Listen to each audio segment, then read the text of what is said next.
Bienvenidos un día más a The Programmatic Society dentro de Skiller Academy. Hoy vamos a hablar de inversión, hoy vamos a hablar de tecnología y también la llegada de esa privacidad que siempre hemos buscado en el ecosistema digital. Para ello tenemos un panel increíble. Tenemos a Mónica Rodríguez, directora general de UTIC en España. Bienvenida. Buenos días.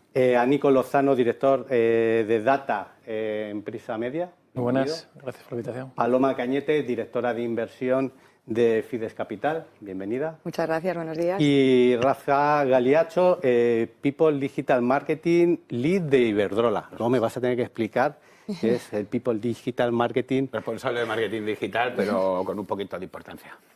Bueno, hoy tenemos, vamos a hablar de algo que se viene mencionando desde hace mucho tiempo, que es que se acaban las cookies, las famosas galletas dentro de Internet. Parece que la fecha límite era este enero de 2024.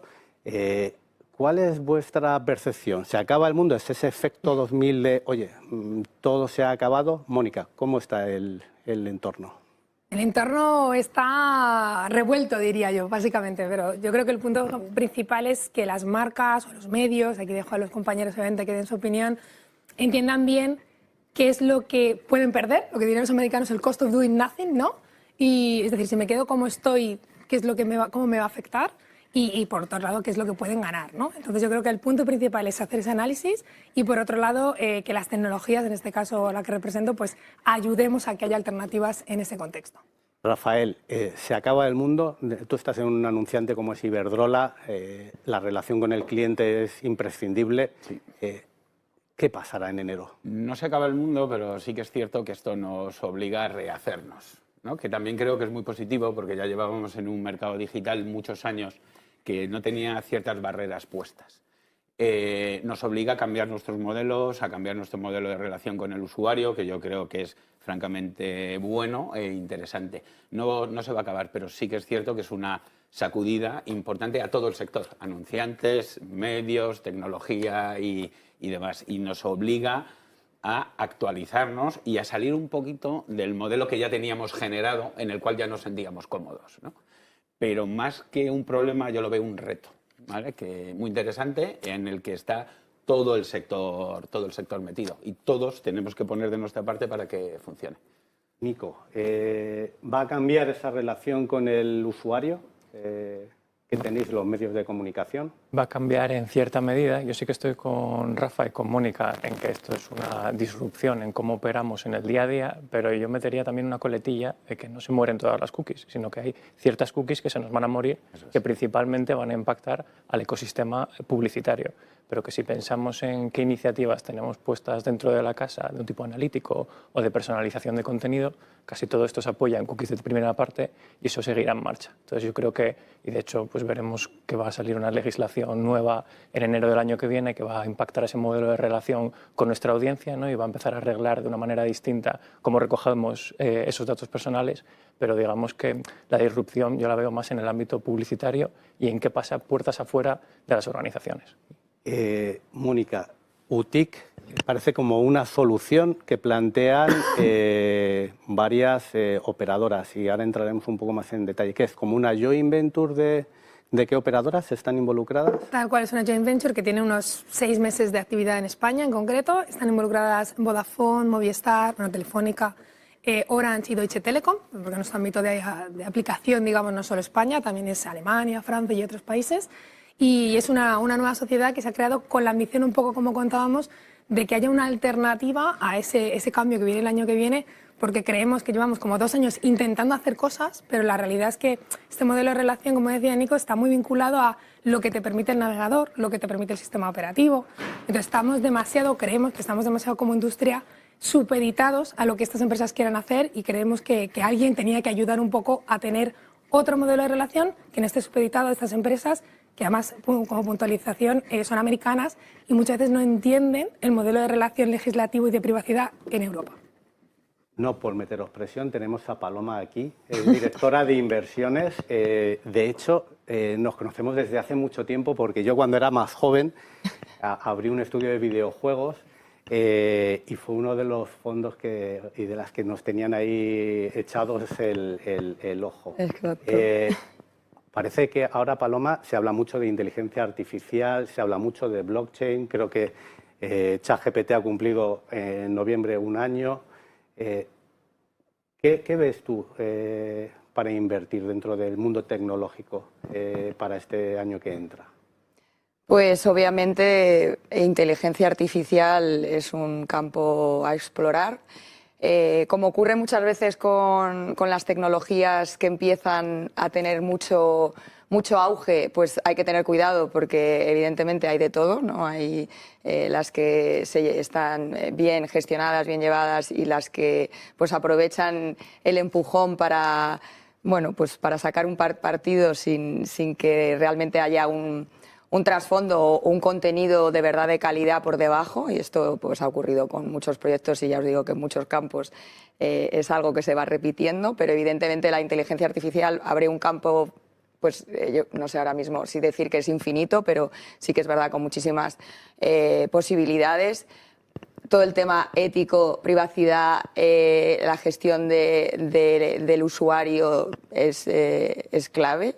Pero bueno, más allá de esto, pues temas de ciberseguridad creo que son muy importantes también a tener en cuenta, que al final está un poco todo vinculado porque es gestión de datos, lo que es Big Data. Yo creo que también temas de movilidad hay un reto importante, tanto de personas como de productos, vinculado un poco a la gestión de la ciudad, ¿no? Inteligente, todo el tema de la última milla, la movilidad sostenible de las personas. La gestión de la salud, también de la sociedad, ¿no? Sobre todo pensando en el mayor peso que van teniendo las personas mayores, toda la tecnología aplicada a los seniors, por decir de alguna manera, que cada vez va a ser más grande, ¿no? También creo que es un ámbito importante. Pero todo al final, un poco también hay que darle el peso a la capacitación de las personas, porque estamos hablando de tecnología, pero las personas son las que las tienen que utilizar, entonces todo lo que es tecnología aplicada a mejorar, ¿no? Que las personas hagan mejor uso de todas estas aplicaciones nuevas y las sepan de verdad gestionar bien, que también está vinculado a todo el tema del uso de la IA y que no sean, al final, todo lo que te llega no vale, ¿no? Tiene que haber criterio de uso y eso es importante para que la gente lo entienda. Y bueno, pues yo creo que es clave, ¿no? Productividad de las empresas, igual el usuario está en el centro y cada vez hay que darle mejor servicio, mejor producto a un mejor precio, pues todo lo que mejore la productividad o la desintermediación creo que es clave. En fin, yo creo que hay retos, bueno, pues muy grandes, muy interesantes y que el año 2024, si nos dejan, ¿no? Porque hay también noticias. Yo creo que sí, que aunque está todo el panorama bastante revuelto, creo que es un momento muy divertido porque se está uniendo todo. Se habla del euro digital, de hecho, en Europa si somos buenos en algo es en regular. Hemos regulado ya, hemos regulado el euro digital, estamos regulando todo. Pero vosotros, por ejemplo, Rafael, que estáis viendo esta parte de data, esto cambia mucho, o sea, toda la llegada de esta privacidad a la hora de invertir, ¿entienden las capas directivas lo importante que es hacer esta inversión? ¿O te preguntan mucho por el retorno de inversión? Eso es un problema al que nos enfrentamos, ¿no? En grandes entes como puede ser mi casa o grandes casas. Claro, cuando tú vas con un proyecto así, entra la parte de, bueno, pues de optimizaciones y de vuelta de la inversión. En este caso, sí que es cierto que nos ha costado mucho evangelizar, ¿vale? Porque, claro, dentro de esta evangelización hay una ruptura del modelo laboral. Claro, y este propio modelo hay que cambiarlo dentro de una estructura, como puede ser mi casa, es un cambio muy grande que tiene que venir empujado por las altas esferas. No puede venir desde abajo ese movimiento. Y yo creo que en este caso sí que hay algo de concienciación por parte de nuestros mayores, pero también por todas las noticias, todo lo que sale, lo que tú has comentado. Parece que volvemos al efecto 2000, ¿no? Y entonces sí que hay una preocupación de qué pasa ahí, pero también hay una gran preocupación por lo que comenta Paloma, por la ciberseguridad. Porque es que aquí se mete todo, ¿no? Todo lo que has comentado genera datos. Yo estoy en una empresa también de movilidad, bueno, sostenible, movilidad, todo lo que dices, todo genera datos. ¿Cómo gestionas eso? A nuestros mayores toda esta parte les asusta un poco, les abruma, ¿no? Por todo, más por el tema de la ciberseguridad que por la propia optimización de campañas. Entonces, es un cambio de mindset muy importante en todas las instituciones y tiene que venir siempre empujado desde arriba. Sí que es cierto que la pregunta que tú dices está ahí, siempre. ¿Cómo voy a amortizar esta inversión? En este caso, lo bueno que tenemos todos es que como es un ecosistema en el cual nunca hemos trabajado, yo no puedo hacer una extrapolación, yo no puedo extrapolar datos, nadie lo sabemos, pero no lo sé yo, no lo sabe banca, no lo sabe telco, no lo sabe seguros, no lo sabe nadie. ¿Qué sucede? Partimos de ese punto de incertidumbre que sí que me lo permiten, digámoslo así en este caso. Y como hablaba yo antes con Nico, creo que aquí hay un camino de ir andando y de ir aleccionando y esto ha cambiado. La relación con el usuario se pone en el centro. Otra muy buena es, ya no son leads, son usuarios, porque claro, al final habíamos computado en el digital, ya no eran personas, eran leads. Vuelve la importancia del usuario, vuelve la importancia de la publicidad, vuelve la importancia de la marca, vuelve otras ciertas cosas donde yo creo que ya sí que los mayores están empezando a estar concienciados. Y Mónica, se habla en un estudio de IAB de que 6 de cada 10 internautas están preocupados por su privacidad. ¿Cuál es porque ahora parece que en LinkedIn solo hay expertos de inteligencia artificial. Parece que esto del data ha pasado, era antes el petróleo, ahora ha pasado a un segundo plano. ¿Hay una preocupación y hay un entendimiento de esa preocupación? O sea, oye, que 6 de cada 10 de los usuarios o clientes o personas que ven un medio están preocupados por su privacidad. Bueno, yo creo que es que la visión de LinkedIn es como el hype, ¿no? Lo que está ahora muy de moda, pero luego está el común de los mortales, ¿vale? Que todo el mundo va a comprar el pan y todo el mundo tiene un entorno social al uso donde no vive en ese contexto y que la realidad es que es la mayoría de la gente. A este punto, sinceramente, 6 de cada 10, he visto el estudio igual que tú, me parecen hasta pocos, si te soy sincera. O sea, creo que para mí, creo que la privacidad, porque la privacidad es una palabra muy grande, creo que no solo abarca el mundo del marketing, donde realmente hacemos un uso relativamente inocente de la información, abarca, como bien decía Rafa, pues la ciberseguridad. O sea, todo el mundo vivimos que es el phishing, todas las noticias que relativas a todo este contexto. Entonces yo creo que todos deberíamos estar. Yo a mis hijos les digo que más que no hay que tenerle miedo a las cosas, pero hay que tenerle respeto. Y para tener respeto hay que documentarse, informarse, etc. Entonces, la problemática existe, desde luego el usuario está ahí y está preocupado. Yo creo que es que no lo hemos hecho muy bien, y me pongo en primera persona, en los últimos 7 años de que se aplicó la GDPR, que es que ya ha llovido, son 7 años, en evangelizar bien en qué se hace con la información. Y yo creo que es lo que falta a día de hoy, ¿vale? Llevamos 7 años, que más o el que menos nos hemos dado con el cookie banner en todo 1.000.000 de veces, ¿no? Y todavía no se entiende bien, al margen de que es una cookie, etcétera, qué se hace con eso, qué ocurre cuando dices que sí y qué ocurre cuando dices que no, ¿no? ¿Qué impacto tiene? Entonces, de la mano de eso, creo que, uno, los usuarios están preocupados porque mucha parte de la culpa la tiene la industria, que no ha comunicado suficientemente bien, y hay marcas, medios, tecnologías, todos somos responsables.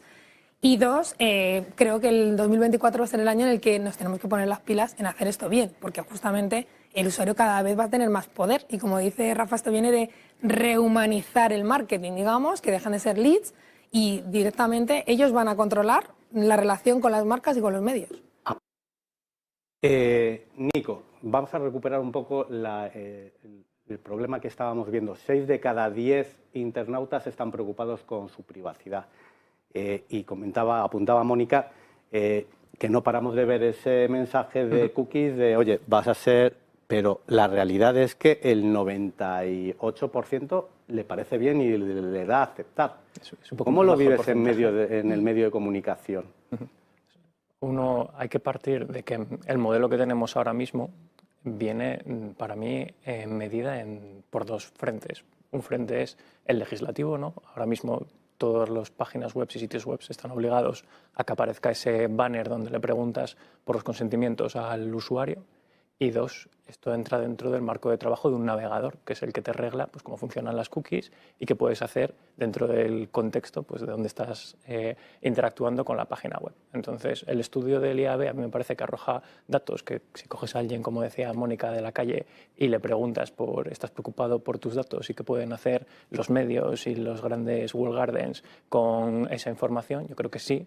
Pero el problema que tenemos es esa capa de conexión y entendimiento con la audiencia, ¿no? Tú cuando te sale el banner, no creo que nadie entienda cuáles son las opciones que le estamos poniendo ahí al usuario para decidir si le puede salir publicidad personalizada, si podemos personalizarle el contenido, si puedo recoger información analítica. Entonces hay una serie de finalidades donde esa evangelización y comunicación a la audiencia pues, ha sido carente, ¿no? Y eso se refleja también en el modelo de relación que tenemos con ellos, ¿no? Entonces, para mí, como medio, la audiencia tiene un peso muy alto. Al final vivimos de que la gente consuma nuestro contenido. Hemos generado estas capas donde les enseñamos y les damos la opción de configurar qué podemos hacer con sus datos cuando interactúan con nosotros. Para nosotros es core, porque si piensas en el modelo de negocio que existe en un grupo de medios, la publicidad es base para esto y las tecnologías que operan dentro de nuestro ecosistema se basan en esas cookies para poder servir la publicidad. Entonces, cada vez que alguien coge y le da el botón de rechazar, tiene un impacto en nuestra cuenta de resultados. Entonces, está en el debe... Rechazan poquitos. Rechazan poquitos a día de hoy, ¿no? Claro. Comentaba antes el cambio que se nos viene en enero del año que viene, que es que pues, todos los sitios web en ese banner de cookies van a tener que introducir el botón de rechazar a la misma altura que el resto. Ahí damos por hecho que va a aumentar el porcentaje de rechazo. Entonces, creo que a día de hoy pues, nuestros números nos arrojan en torno a un 90 o 92% de aceptación de cookies. Eso, en el momento en el que tú le des más la posibilidad en una primera capa al usuario de rechazar, te va a bajar ese porcentaje de aceptación.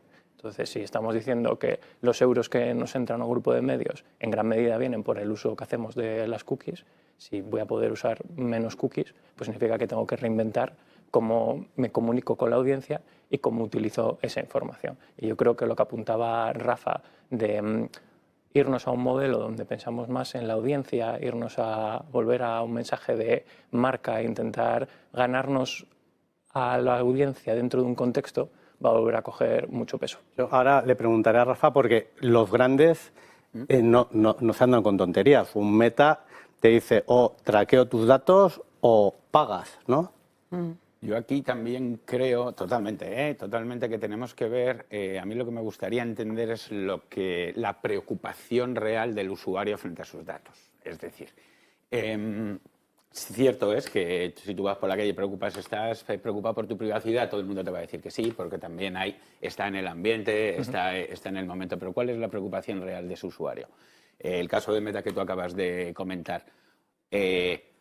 O no entras, o pagas, o te perfilo. 90%, más del 90% de aceptación en perfílame. Es decir, ese usuario que busca un beneficio sobre sus datos, o de verdad hay una preocupación. También creo que, y eso sí que es real, que del uso al abuso hay un paso, y sí que es cierto que con esto del consentimiento de los datos nos hemos pasado esa barrera, ¿vale? Y entonces el usuario sí que tiene esa sensación de que entran a su privacidad, ¿no? Pero yo que soy un anunciante, yo te soy muy sincero, yo uso volumetrías de millones y millones y millones de personas, yo no voy al one-one. Eso también habría que explicarlo. Creo que también hay un punto que yo lo pongo también, siempre busco símiles, es como los productos bancarios. Hasta hace nada nadie sabía nada. Ha habido grandes abusos y ahora la gente se lo lee. Tienes que firmar un contrato de que estás de acuerdo. Tengo mis dudas de que la gente se siga leyendo la letra pero pequeña. Ya por lo menos, pero ya sí que te salta una alerta real de aquí esto es digital, yo entro y no pasa nada, ¿no? No, señores, no. Sí que ahí todo el mundo tenemos que ser conscientes de que son servicios lo que se ofrece. ¿Hasta qué punto quieres dar tus consentimientos a la hora de esos servicios? Eso es lo que hay que enseñarle al usuario. Yo, ahora que hablamos de transparencia, de confianza, Paloma, dentro de ese, o sea, las grandes están apostando por tecnología. Se le ve a Microsoft apostando claramente, a Google, sí, que va a por todo, acaba de lanzar Gemini. Sí. ¿Cómo desde Fides Capital ganáis la confianza de esas startups y qué ven dentro de un inversor como vosotros para apostar en un mundo tan complicado como es el tecnológico? Pues es que yo creo que está muy relacionado con lo que estabais comentando de la transparencia, ¿no? y la comunicación. Al final es tratar de ponerte en la parte del otro. Es que yo creo que es básico en cualquier tipo de relación, no tiene más misterio. Estar cerca, apoyar en el momento en que lo necesitan. Las startups al final tienen una vida pues muy tumultuosa, ¿no? Subidas, bajadas, están en lo más alto y luego pues tienen momentos muy malos, ¿no? Entonces al final es ser, por lo menos desde nuestro punto de vista, es un inversor que lo llamamos muchas veces, en nuestro caso, que es una inversión de acompañamiento, no es una mera inversión financiera, sino que estamos cerca, escuchamos, a veces pues, hasta temas personales, porque no dejas de ser una persona y aunque estamos hablando de un negocio en común, pues son personas las que lo llevan y bueno, pues estar cerca y generar esa confianza, ¿no? No creo que sea nada diferente a lo que ocurre en cualquier otro tipo de relaciones y eso es lo que yo creo que al final crea y construye una confianza que hace que pues en los momentos más complicados, porque los hay y hay fricciones, hay conflictos de interés, pasan muchas cosas a lo largo de la vida de una startup y no siempre estamos alineados. Entonces hay que tener ese respeto y hablar. Y hablar. La transparencia es fundamental, lo estáis hablando. Es que si la gente no sabe lo que le estás, digamos, vendiendo o presentando o pidiendo con sus datos, pues es complicadísimo que genere esa confianza. Porque esa relación con un emprendedor es de años. ¿Cuántos años tardáis en hacer un exit? Pues mira, ¿Cuánto es el más corto y cuánto es el más largo? ¿Cuánto es el más corto? El más corto fue año y poco, un caso creo que excepcional porque no suele ocurrir, no llegó año y medio. Y el más largo, que es una participada que tenemos todavía en cartera, pues fijaros, son desde el 2008. Wow. O sea que, y ahí pues imaginaros la de cosas que ocurren, ¿no? en la vida de la startup, del equipo. El equipo cambia, el equipo tiene que crecer, evolucionar, a veces no ocurre, esto pues repercute, ¿no? en la relación con los inversores. Hay muchísimas situaciones en las que es clave pues tener esa confianza, esa capacidad de hablar, ¿no? y de comunicar pues los problemas. No solo se tiene que hablar de las cosas buenas, es bueno ser transparente y hablar pues también de las situaciones complicadas que al final, igual entre todos, no se pueden llegar a resolver. En la gestión de relaciones, las grandes marcas, ahora estáis apoyando mucho una tecnología que es ese Customer Data Platform, que es un poco la que va a ayudar y va a centralizar todos los datos. Ese tipo de proyectos, ¿cuánto tiempo puede tardar en desplegarse en un anunciante? Bueno, este tipo de proyectos, aquí tenemos Mónica que sabe mejor que nadie, en grandes casas como la mía hay que fasear. Hay que fasearlo sí o sí porque si no te ahoga, ¿no? En una casa como nuestro, un CDP, pues al final tenerlo bien en uso, estás hablando de 2-3 años. Claro, y mi pregunta es, si lleva 2 o 3 años y se acaba lo de las cookies en enero, que quedan 2 semanas, ¿por qué ahí ahora los anunciantes están corriendo ahora a 2 semanas para un proyecto de 2 años? Muy bien dicho, eso es importante. Sí que es cierto que nosotros, en este caso, venimos de una evolución de un DMP, que ya se implementó un DMP, entonces esa parte de aleccionamiento o demás ya no la habíamos pasado, ¿no? Y estamos en el CDP. ¿Qué estamos haciendo todos? Me imagino todos, hacer los casos de uso más importantes para la casuística primera, que es el cookieless. A partir de ahí ya seguiremos viendo. Pero yo creo que esto está haciendo que bueno, pues todas las grandes casas estén cambiando actualmente su CDA, su centro de arquitectura de datos, para que lo principal, que eso es muy bueno, para que los propios sistemas internos de nuestras organizaciones se entiendan. Que hasta hace poco eran totalmente silos. Eso también viene muy bien porque al final el dato se pone en el centro y el usuario se pone en el centro. En un modelo así, estamos hablando de 2-3 años, muy faseados sobre la propia casuística que nos encontramos. La primera, el cookieless. Conforme veamos cómo funciona, seguiremos avanzando. Pero lo principal es ver toda esta parte, cómo reacciona en los consent mode y después ya, pues bueno, seguir con el proyecto. Mónica. Pero sí. ¿Crees que después de este programa te llamarán Autic para pedirte una solución o van a esperar a Nochevieja? O sea, Nochevieja, las campanadas, se acaban las cookies, día 1 se nos ha caído todo. A ver, yo ahí tengo una crítica un poco cultural, sabes que somos españoles, yo siempre pongo el mismo ejemplo, antes te lo comentaba, que no tienen 20 años para cambiar las pesetas y el último día había cola enorme en el Banco de España. Entonces, eso es muy español, he de decir. También he de decir, ahí rompiendo una lanza por el sector, que tampoco había muchas alternativas. Llevan 2 años todo el mundo intentando, bueno, todo el mundo, pero intentando hacer cambios y tampoco había grandes alternativas. Y por ahí es donde creemos que UTIC puede ayudar y de ahí que salgamos ahora. Pero yo creo también el punto importante que decía Rafa, yo creo que depende mucho de la madurez de cada marca. Los medios de comunicación, por ejemplo, veo que tienen, se les aprieta más el zapato, un poco a tu punto, ¿no? Cuando te aprietas, cuando te pones a hacer cosas, porque su modelo de negocio está sustentado en esto y entonces están avanzando más rápido, aunque creo que ahí algunos veces son relativamente tácticos, porque también tienen otras problemáticas que tienen que solventar. Y luego las marcas, yo creo que va a haber varios niveles, digamos, los que son a lo mejor un poco más 2.0, que ya venían de arquitecturas de datos y tenían estructuras de datos, y entonces es una adaptación, y los que a lo mejor ni siquiera las tenían.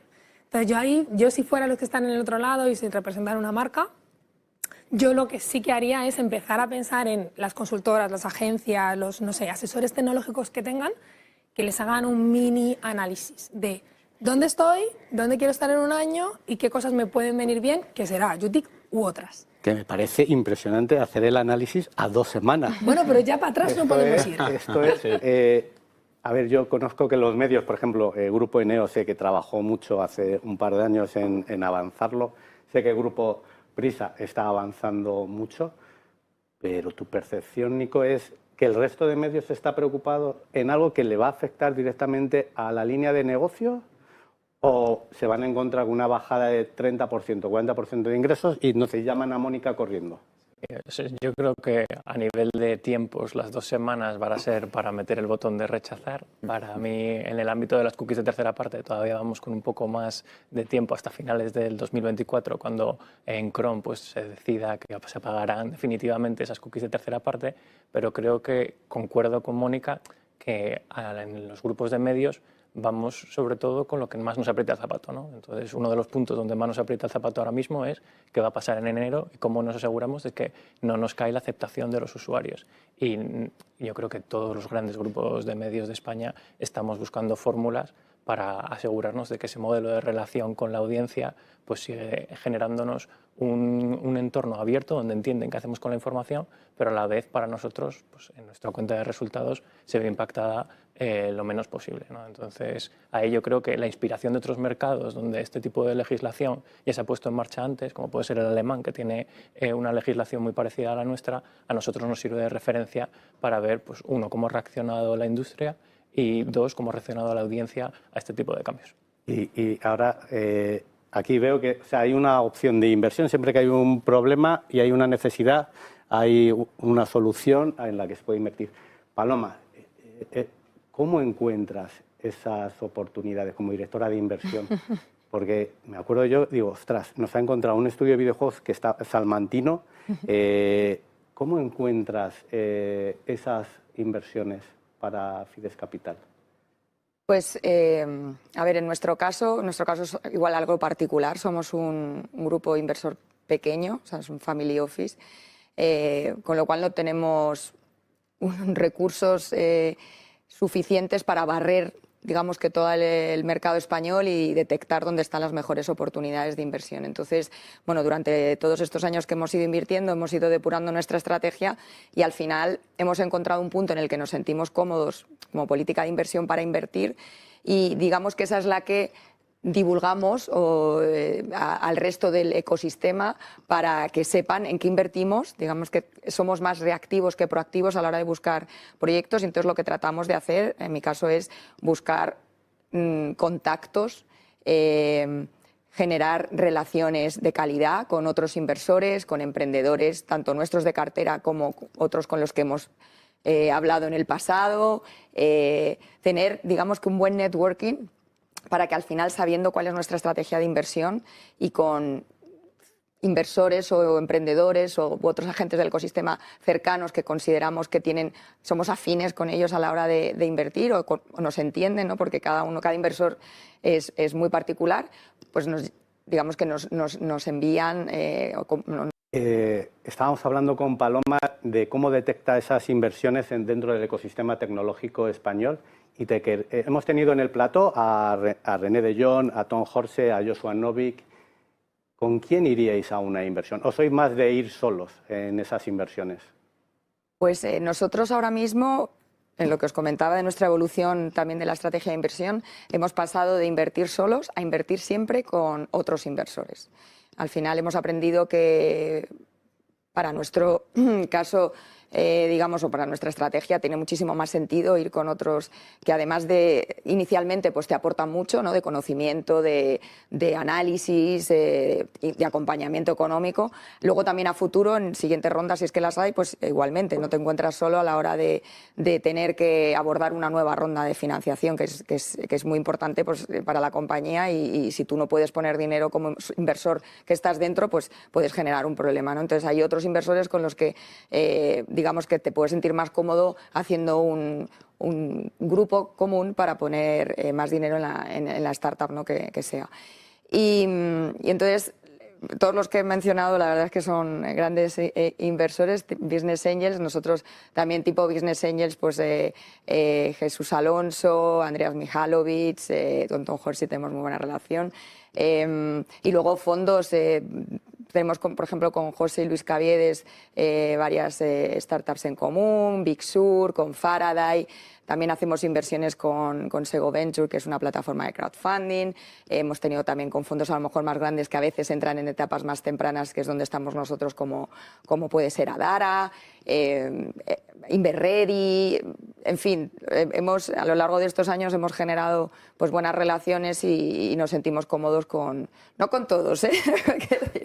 Seguro que con algunos no. Con algunos menos, pero es verdad que bueno, pues, pero es normal. Al final, las estrategias de inversión de cada inversor son las que son y pues te sientes más cómodos con las personas, pues lo mismo. Es una relación de personas. Y hablando de estrategias, Mónica, ¿cómo ves al ecosistema español? ¿Está preparado la estrategia para esta nueva fase de datos en donde habrá que cuidar la privacidad, que llega la inteligencia artificial? ¿Ves al ecosistema preparado o qué recomendaciones darías? Yo creo que preparados nunca estamos para nada en general, ¿no? De eso viene un poco la innovación, de siempre estar, como dirían los americanos, stretch, ¿no? Siempre te están estirando un poquito más.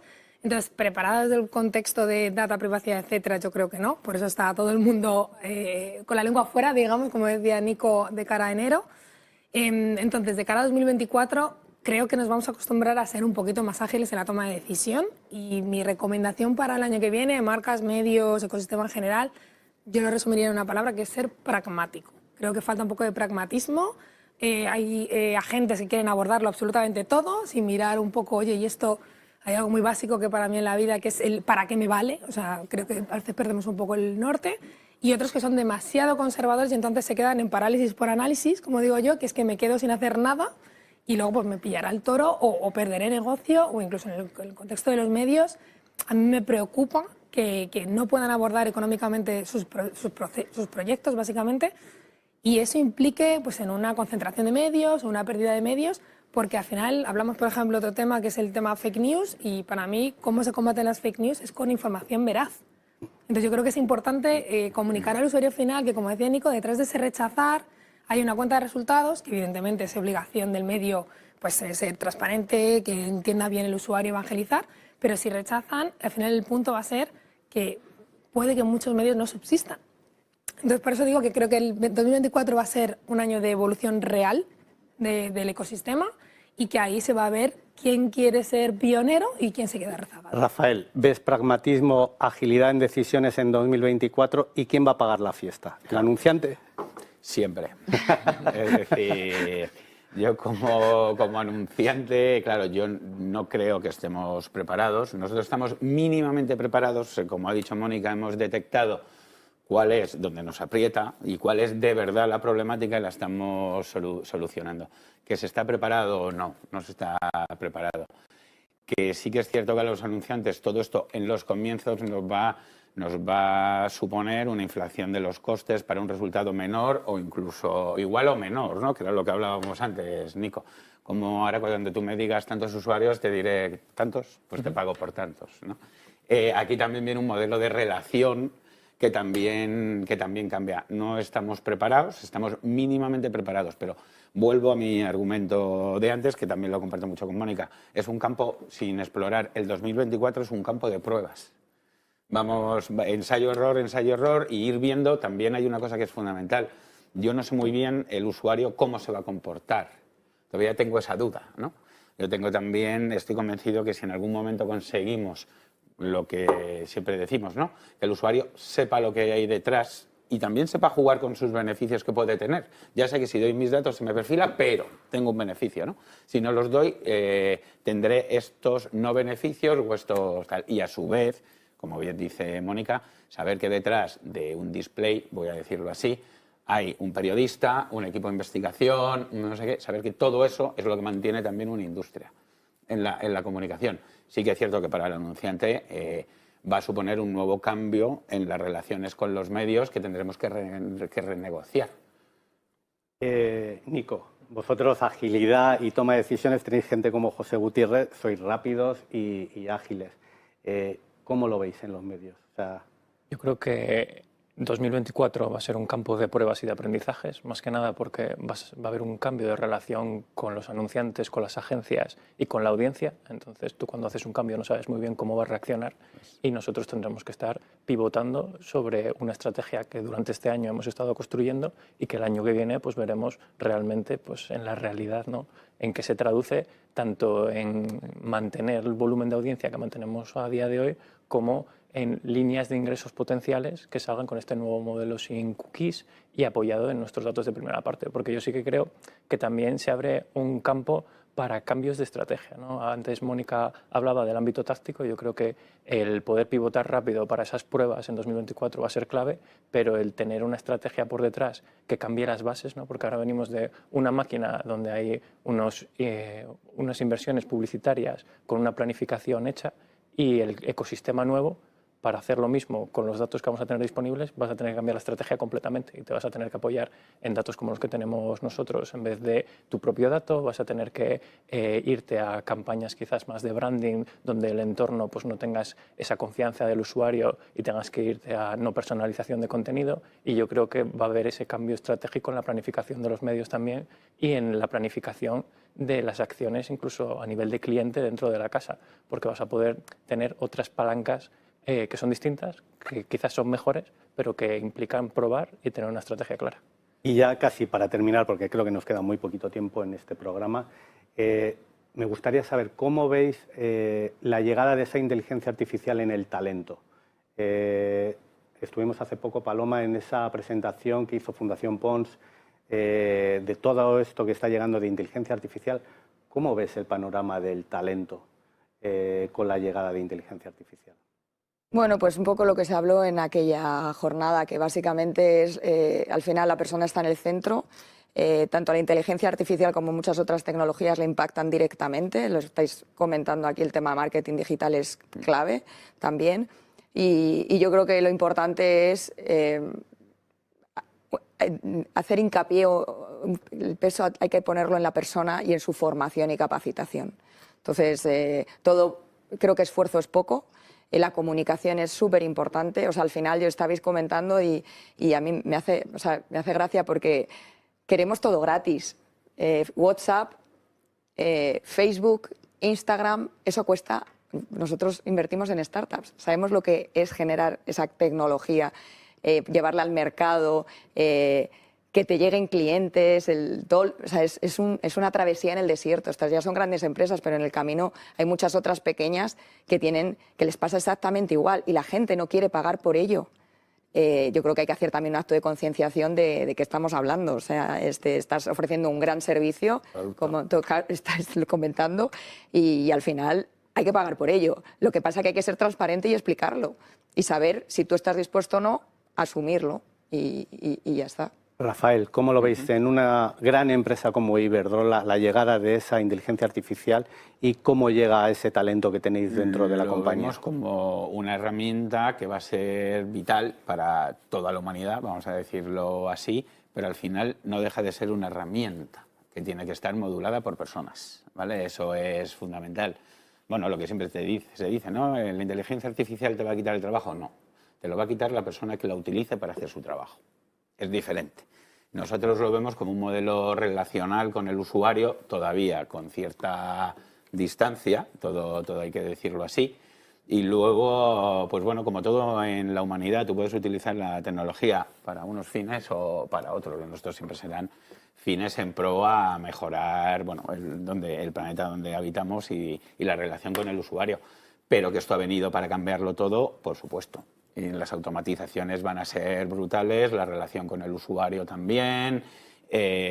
Cambia todo. Una cosa fundamental, la agilidad en la toma de decisiones. Pero ¿qué pasa? Esa inteligencia artificial tiene que trabajar para ti y ser gobernada por ti, ¿no? Digámoslo así. Es un empleado más, vamos a decirlo así, que viene a solucionarte pues, muchísimos procesos. Pero detrás de todo eso tiene que estar la persona, que es el que al final tiene que indicar cómo actuar. Mónica, en las tecnológicas, ¿cómo llega esa inteligencia artificial? ¿Es un empleado más? Bueno, yo creo que en general la inteligencia, ha dicho Rafa una palabra que para mí es clave, que es automatización. Y al final la inteligencia artificial es la automatización 2.0, a mi juicio. Y llevamos viviendo automatización, no sé, 20 años. Yo vengo del mundo muchos años atrás de la aerolínea, ¿no? Dime tú a día de hoy cómo hacemos el check-in y cómo lo hacíamos hace 20 años, que recuerdo que había unos cartoncitos, ¿no os acordabais? Que lo poníais dentro de una tarjeta y tenía que una persona entregártela. Eso es todo automatización. Entonces yo creo que hay dos aspectos. Uno, en general, yo siempre le digo a mis hijos y a cualquier persona, tengo ámbito familiar variopinto, y digo, cualquier trabajo que pueda ser automatizado será automatizado. Entonces yo creo que también es un proceso de reflexión propia cuando la gente tiene miedo al IA o a lo que corresponde a la automatización, de decir, oye, ¿qué valor aporto yo a la compañía? Creo que tengo que evolucionar como persona y seguramente tendrán muchos puestos que evolucionar. Véase el caso del check-in, donde a día de hoy donde había 100 personas hay una, ¿no? Entonces eso por un lado. En el contexto de la tecnología, es indispensable, porque al final, como bien decía Paloma, estamos en una startup tiene limitados recursos y el IA desde luego es un aliado, ¿no? Porque es lo que te puede ayudar a productivizar mucho mejor y escalar mucho mejor. Entonces, en el ámbito de la tecnología es básico. También creo que hay un poco de hype al respecto y que a lo mejor también tendríamos que bajar un poco al terreno para la gente mundana. Nico, ¿hay hype o en los medios de comunicación hay una preocupación de cómo esa inteligencia artificial afecta al modelo de negocios?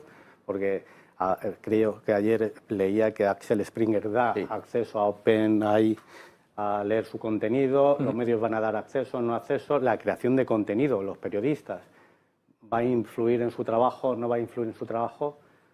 ¿Cómo llega? Yo creo que muy de la mano de lo que comentábamos antes de que 2024 va a ser un campo de pruebas, yo creo que tipo anuncios, relación OpenAI con otros editores también saldrán a la luz, pero desde nuestro lado hace falta una reflexión filosófica, ¿no? De qué rol juega la inteligencia artificial dentro de un grupo de medios, desde un punto de vista tecnológico, pero también desde un punto de vista de la producción de contenido, ¿no? Antes mencionaban las fake news y la generación automática de contenidos. Nosotros al final vivimos de la calidad del contenido que publicamos y de nuestra visión editorial sobre ese contenido que producimos.